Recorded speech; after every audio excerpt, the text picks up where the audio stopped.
Sel merupakan unit asas organisma hidup.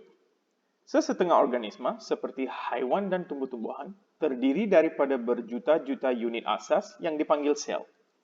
Biasanya, sel haiwan adalah termasuk nukleus, membran sel, dan sitoplasma. Nukleus merupakan struktur yang mengandungi informasi genetik yang dikenali sebagai DNA. Ini akan mengawal semua reaksi biokimia yang akan berlangsung di dalam sel. Membran sel akan memainkan peranan sebagai pengawal pagar bagi sel dan mengawal semua bahan yang keluar dan masuk ke dalam sel. Membran ini juga membantu sel yang berhampiran untuk melekat antara satu sama lain. Sitoplasma merupakan tapak bagi reaksi kimia sel. Berbagai jenis reaksi kimia akan berlangsung di sini. Contohnya seperti proses respirasi. Proses respirasi akan berlangsung di dalam organel khas yang dikenali sebagai mitokondria. Sel tumbuhan juga mempunyai struktur yang sudah dijelaskan, seperti nukleus, sitoplasma, dan membran sel. Tetapi ia juga mempunyai berbagai struktur yang berlainan. Contohnya, ia mempunyai dinding sel. Dinding sel ini terdiri daripada selulosa, dan struktur ini memberi sokongan mekanikal bagi bentuk sel.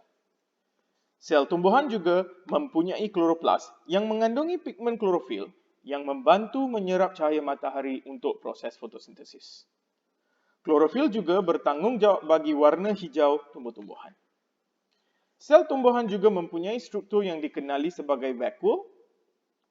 Vakul mengandungi bahan berair yang dipanggil subsel. Tugas utama vakul adalah untuk memberi sokongan bagi bentuk sel daun dan menyimpan gula yang dihasilkan oleh tumbuhan. Sel khusus. Sesetengah sel telah mengalami proses pengkhususan. Ini membolehkan sel tersebut untuk melakukan tugas yang spesifik. Contoh sel-sel yang khusus adalah seperti sel darah merah, sel saraf, dan sel darah putih. Sel darah merah tidak mempunyai nukleus. Ini menyebabkan ia mempunyai luas permukaan yang mencukupi untuk menyerap dan mengangkut oksigen. Sel saraf pula mempunyai bahagian hujung bercabang yang dikenal sebagai dendrit.